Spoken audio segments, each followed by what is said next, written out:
Hello and welcome to one more edition of using R. And in this particular tutorial, we are going to talk about how you can import data or read data that were actually formatted or written in a different software into R for your own work. So these formats are known as otherwise non-native formats or foreign formats in R. And the word foreign may actually invoke a kind of curiosity as to, well, what do we mean by foreign? Of course, these are not native to either R or S, because S is the parent of R, and R is essentially considered to be the open source free implementation of the S language. So anything that is not kind of a plain text format or some format which R is kind of native to, or an S format, will be considered as a foreign format. So for example, if you've got a file which is in SPSS or SAS or Stata or even a plain Excel for that matter, if you wanted to read that into R, then that's something that you'll have to consider. But why is this important? I mean, why do we need to do that? This is important for a number of reasons. First, by now, because you've been using R, it is quite possible that you may not be entirely motivated to use R.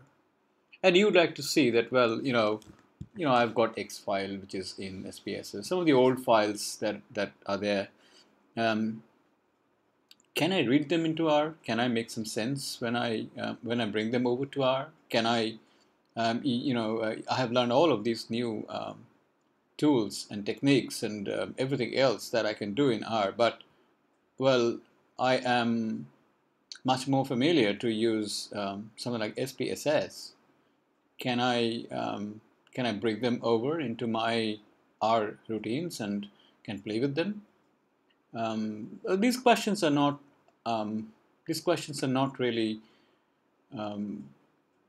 poor questions. These are quite valid questions for many people who want to switch over to R, but they cannot do for one reason or the other. Quite possible that they've been working on some other software that may not play well with R. So is there a way we can do this? That could be one question.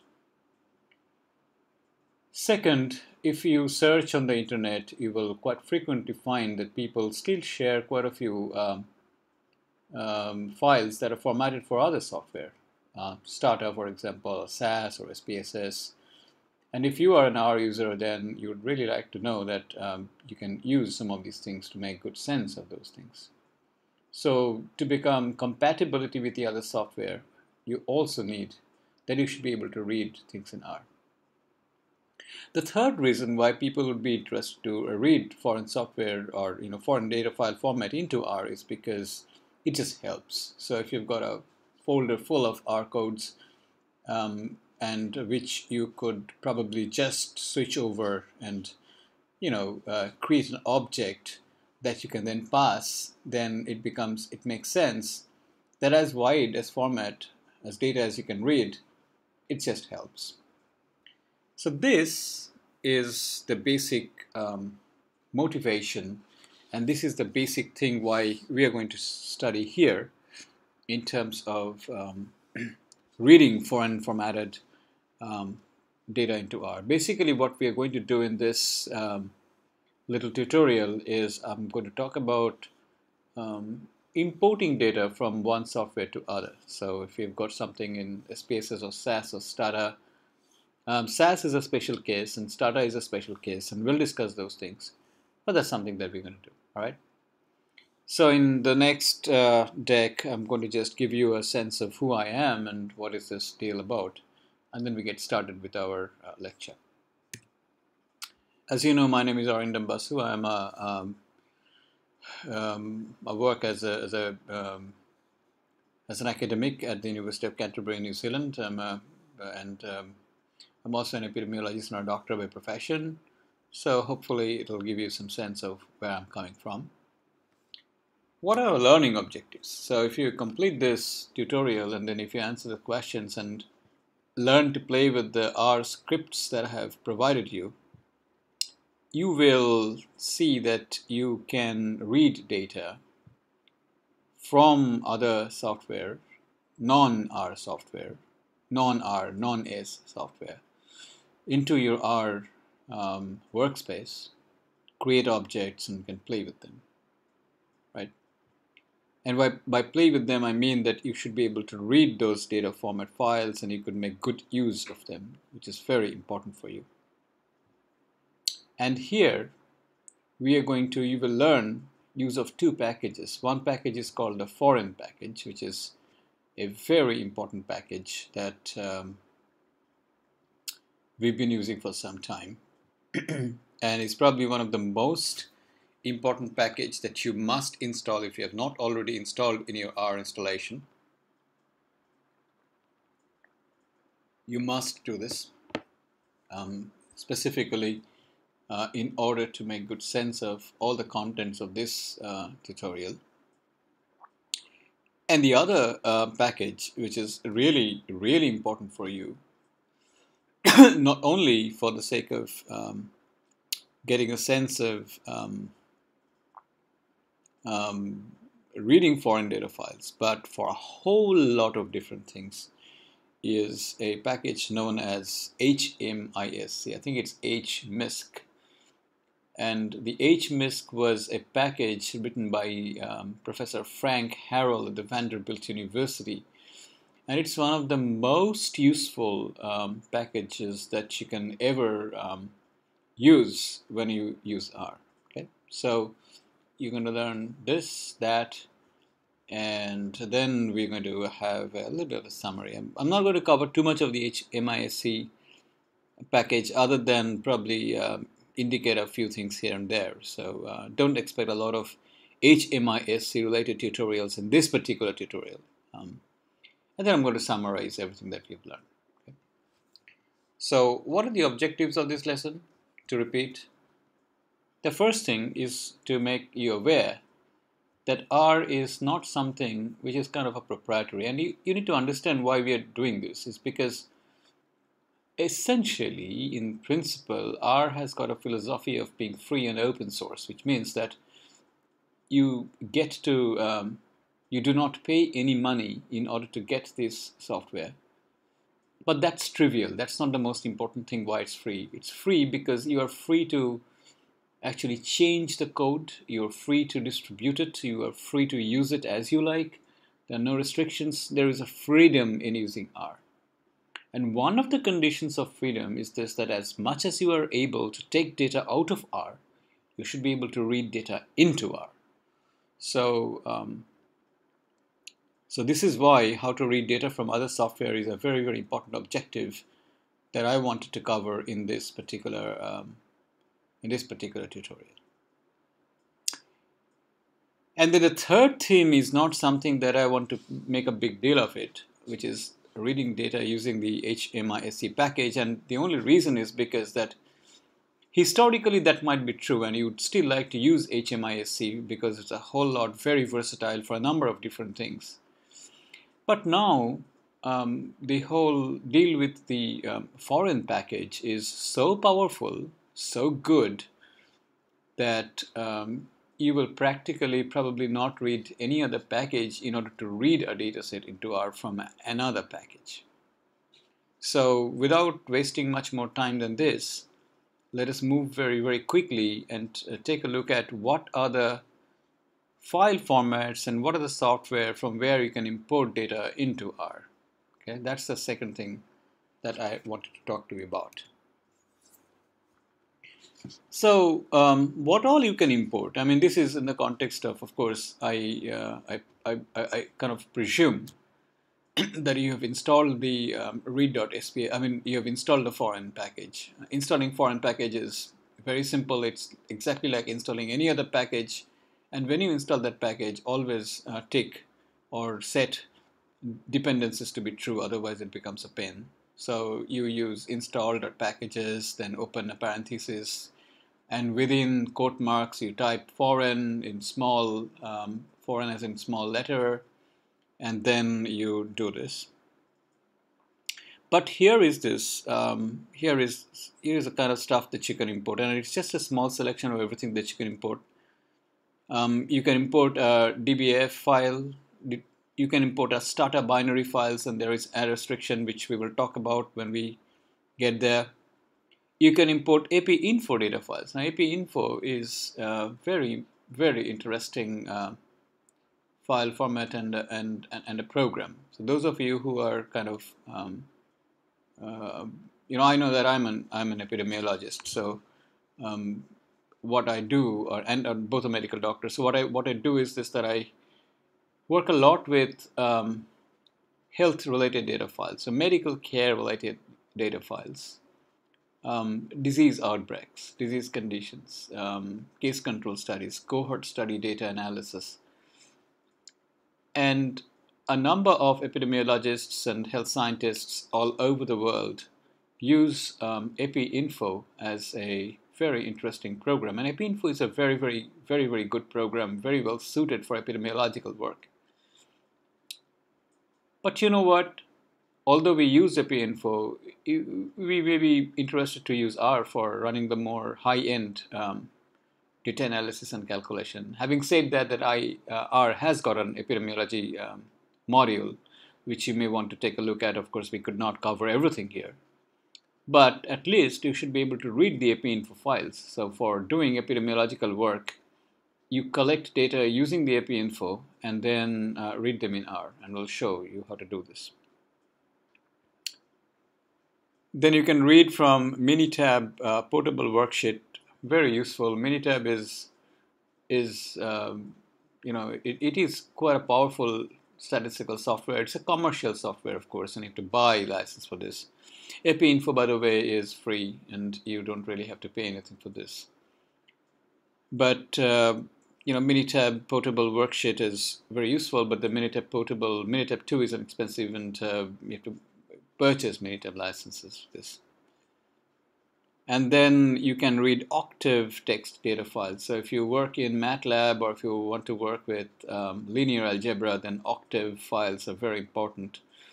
And R, of course, has got very good language for matrix algebra and linear algebra functions. So if you can read Octave files into R, that's really, really useful.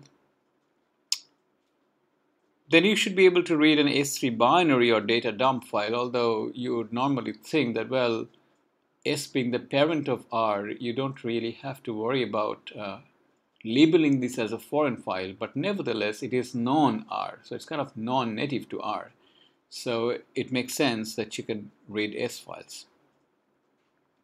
Then comes the big baby, which is read.spss. Those of you who are kind of a social science oriented people, or they know, or who are in many universities, I reckon that SPSS is probably the most used statistical data analysis software, very widely used. Therefore, if you are working with R, or if you're considering to switch over to R, or if you're using R already, and you've got a bunch of SPSS files on your computers, it just makes sense that you should be able to read SPSS files into your R rather than still stick with the old SPSS. So it makes sense that you should be using SPSS. SPSS stands for Statistical Programming for Social Sciences. However, there is an open source version of SPSS which is known as PSPP, and a lot of R routines are based on the PSPP code, so it's quite interesting. Then the next few things relate to SAS and SciStat. SciStat, of course, is another very interesting statistical package, and you can read SciStat files directly. SAS is a slightly different story, because most cases, if you want to read SAS files, then it assumes that you've got an installation of SAS on your system. If you do not have a SAS on your system, then you should be able to some sort of a SAS export function installed, and Why that is important, we'll talk about that. We have already talked about that in a while, given some hints, and well, we'll talk about it. So those are the different things that you can import into R from your foreign files, which makes good sense. So next, let's see how we can read the starter files, and we'll talk a little bit about what makes starter so interesting. Now, starter is a is a statistical software which is produced by the Starter Corp. It is an expensive software. It is a non-free software, but it is a little bit like R in the sense that you can actually write codes in Starter using a dup file, and you can convert a dup file into an R file and things like that. And Starter is quite widely used by biomedical researchers. So if you're an epidemiologist or a health scientist, you're more than likely, and if you collaborate with others, it's quite possible that one or more, some of your colleagues might be using Starter as his or her favorite software. So it's very interesting. And Starter produces binary file formats, whose last three extensions are the last three kind of characters of the extension by which Starter actually exports files is known as DTA. That's how it is.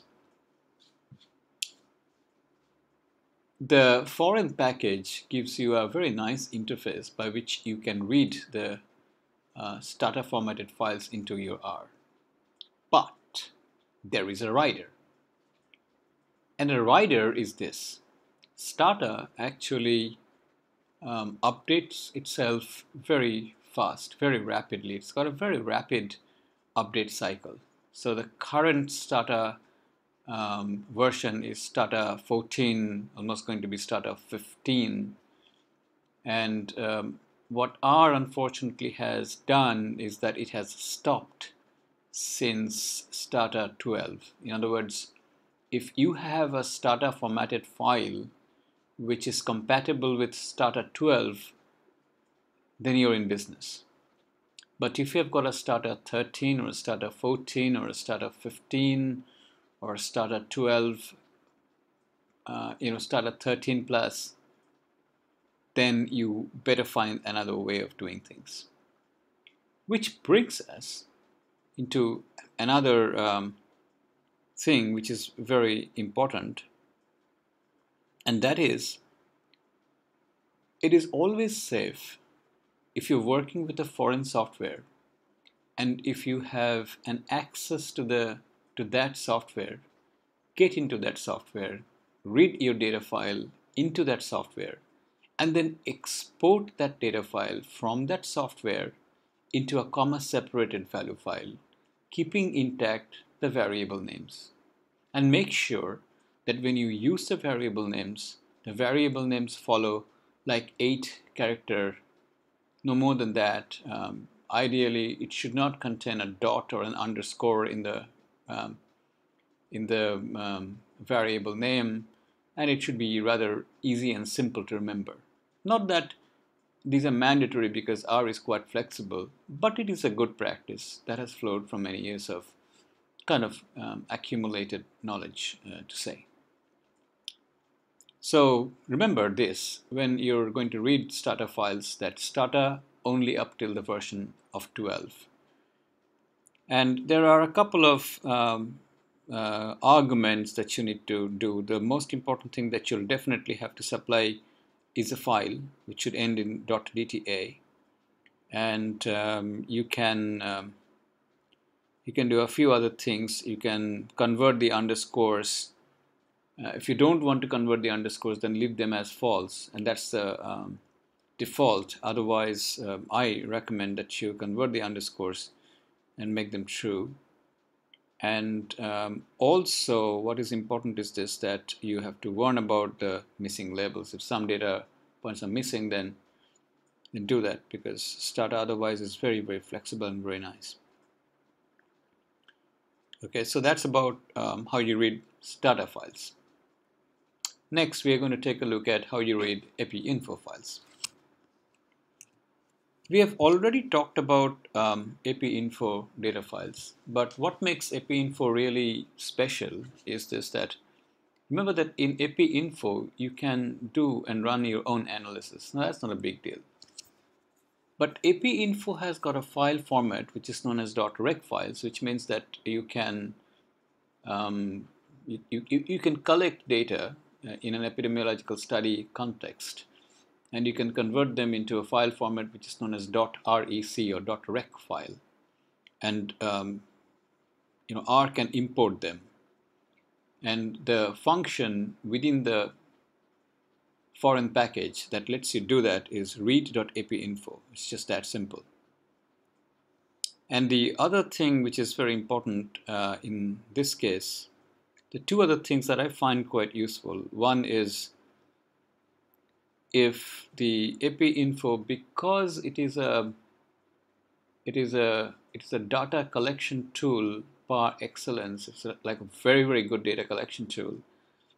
Often what happens, and it's also very user friendly, so it can have broken dates. So what you want to do is you want R to actually guess if the dates are broken, because as we have seen, R is very powerful in terms of how it can deal with date and time. So you let R to guess the broken dates and then flag this to you so they can fix them.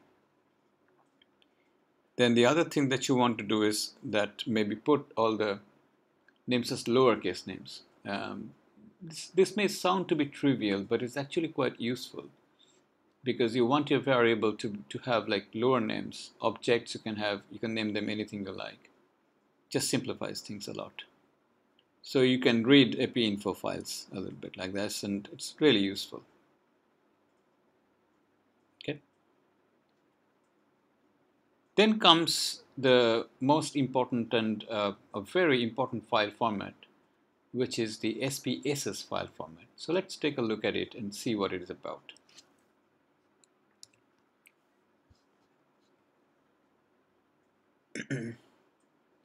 As I said, SPSS files are really useful. And let me continue it spread it over a couple of slides so that it makes some good sense to you. Now, as I said, SPSS is unique in the sense that it is probably one of the most widely used statistical data analysis software. And what happens in an SPSS format is this, that SPSS uses a graphical user interface which is very popular, although you can use within SPSS a non-GUI framework, which means that you can actually write codes exactly as you would write code in R, and you can practice doing this. But when it comes to exporting files from SPSS, it's very good. So you can export files in any format you like. It can export in the form of an Excel spreadsheet. It can export files in the form of kind of database format or DBF and other software. It's very versatile. It is generally recommended that when you use SPSS and you want it to play with R nicely, a good idea would be to export your data set and at least the sheets that you want to export in the form of a comma-separated value file. It's very important. So do that in the first place. And the other thing that you want to do is this, that there are a few things. Is this, that SPSS objects can be many objects, and usually it's a data frame object. So what you want to do is you store SPSS codes, and then when you export it to R, tick or make sure that it's you're going to export it as data to a data frame.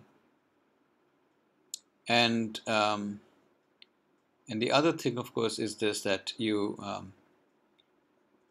remember that you use the value labels, because people use SPSS in a number of different ways. So some people would use value labels, other people would leave just the values as they are.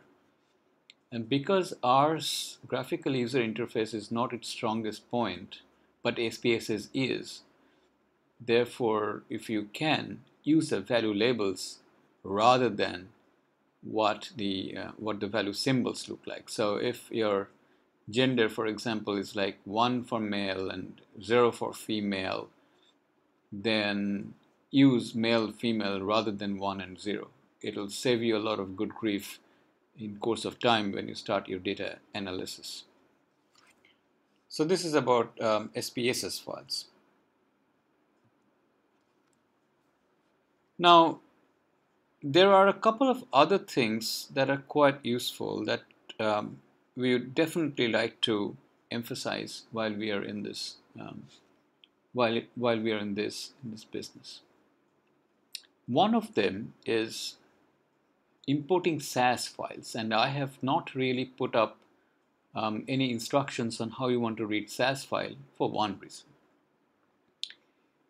If you have a SAS program installed in your computer, then by all means go ahead and import SAS. You can actually use a function called sas.get in the HMISC package, which will help you to read the SAS file.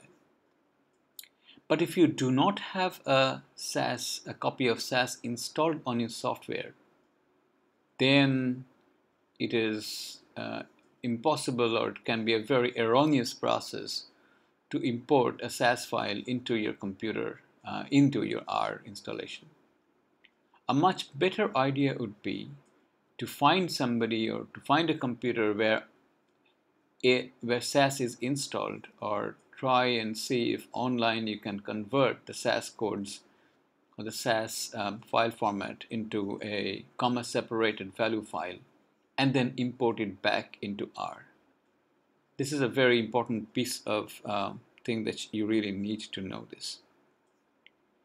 The other thing that you need to be mindful is that you should be able to you can also use a number of different online tools, Zamzare for instance, and others, which will enable you to convert across different file formats. And although R is improving every day, it is nevertheless a good idea to use some of the online conversion tools, convert the files into a comma-separated value file as far as practicable, and then import it back into R. Just to summarize, you can use a number of different packages. However, we recommend that you use foreign and HMISC for importing data files. Not that they're absolutely necessary, but foreign is going to be more useful for a number of reasons. HMISC has its own strength. One last question is how do you import Excel files? I could have left it as a quiz question, but I thought I should give you some hints. There is a package which you can use in order to import Excel file, which is known as XLSX. Kind of a tongue twister. But install the library XLSX and then call the library XLSX. And then use the regular read functions. So read.xls, and read.xls will then read an Excel file, a particular sheet from your Excel spreadsheet file. You can also use to read other kinds of open source software that is useful. The other thing that you can do, which is very useful for most rectangular formatted data, is to use a function called scan, and then you open and close a pair of parentheses. So what it does is that this is our old scan function that we have met before, where you take a rectangular formatted data frame, and then what you do is that using the scan function you read that, and it is going to put up. It's almost like a copy and paste of things. So you can use the scan function to read data from the clipboard. So in summary, we learned a fair bit about reading foreign formatted files. However, having said that, I say that always access the original software, export them to text files such as comma-separated values. Use the HMISC or foreign packages. SPSS is very popular. There is an open source version of SPSS called PSPP. I encourage you to download that and use it. And so that should get you started, to use foreign formatted data files in your R work. Happy working with R. So thank you very much for your attention.